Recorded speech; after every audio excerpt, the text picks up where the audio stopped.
now we're going to be heating our bow and we're going to be flattening it. So I've got my heating trough here, and all I'm going to be doing is I'm going to be heating up to the middle point here, all the way to the end until it's soft enough where the whole thing will flatten easily. Now, it will be a little trickier because this handle section isn't going to react as much as the rest of the pipe, just because of how thick it is. But as long as the connection was snug when you pushed it in and there were no gaps, you'll have no trouble heating all the way through.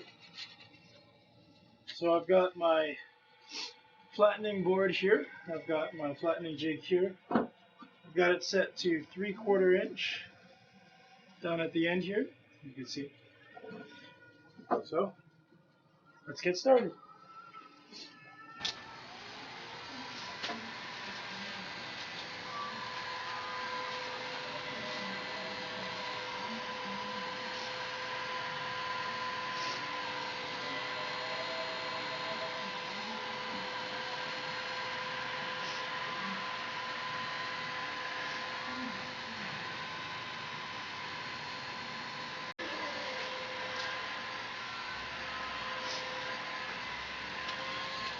Okay, so now it's flexible.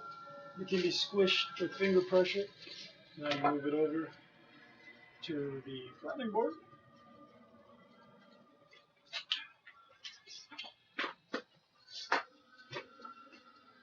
Then you go ahead, you place your flattening jig on the center, clamp it,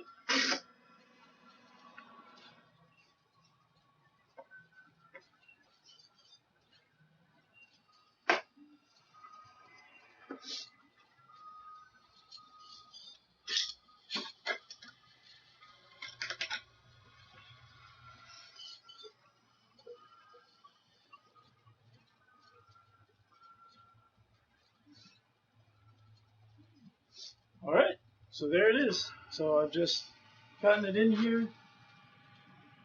It's got a good taper to it, so I'm just going to leave it until it's set. So we're going to come back, take this out, we're going to do the other side, and then we can get started shaping the handle and the recurves. Okay, so take off the jig. There we go, it's nice and set. You can see there's a nice taper on it. It's also nice and straight and inline. So what we're going to do is go ahead, heat this side, do that. So I'm going to heat this up, clamp it, and I'll show you what it looks like when it's all done. Here's the bow. I've gone ahead and tapered both sides. So now what we're going to do is heat up the handle and basically just squish it. So what you're going to want to do is heat from about a ½ an inch to an inch beyond your outside handle marks. Heat that up, and then we're going to actually squish it. I'm going to be using just a towel and hand pressure. So here we go.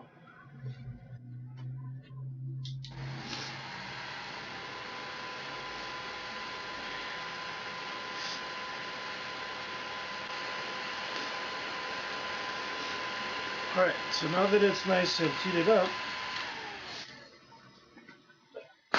put that on the side. We take our towel here and we just want to press the handle.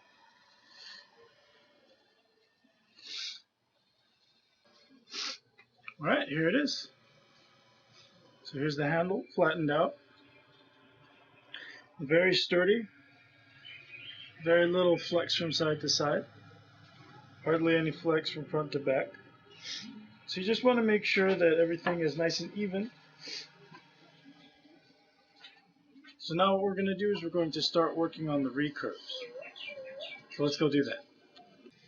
So to make our recurves, we're going to be using this 6-inch cooking pot. And it's going to match up with our 6 inches of recurve. Now, if you wanted more subtle recurves, what you could do is actually extend the length of your recurve slightly and use a larger diameter pot.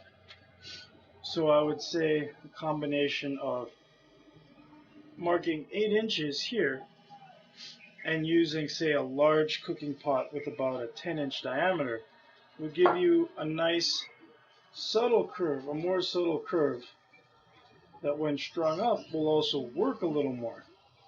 This extreme curve is going to keep this portion from working as much. It's going to really concentrate the force of this bow right here in this middle of the limb.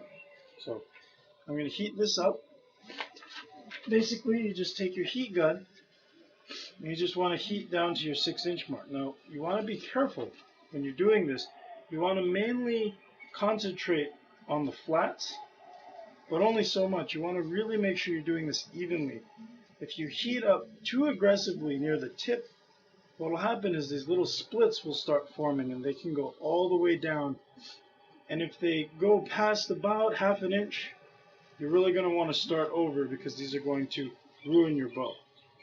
Now there are ways to get around it. If it's not too bad, you could actually cut this portion open, put a little glue in there, and glue it back together. So we're going to heat this up.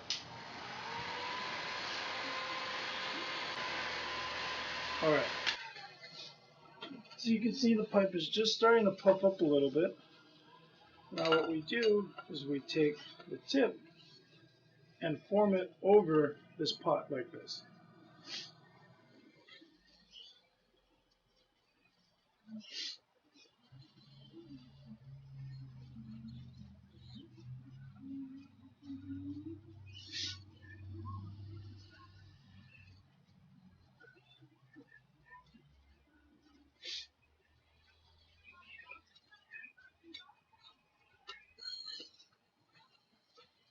Now one thing that you want to look for when you're doing this is you can see there's a bit of a concavity right in the middle now from this harsh recurve.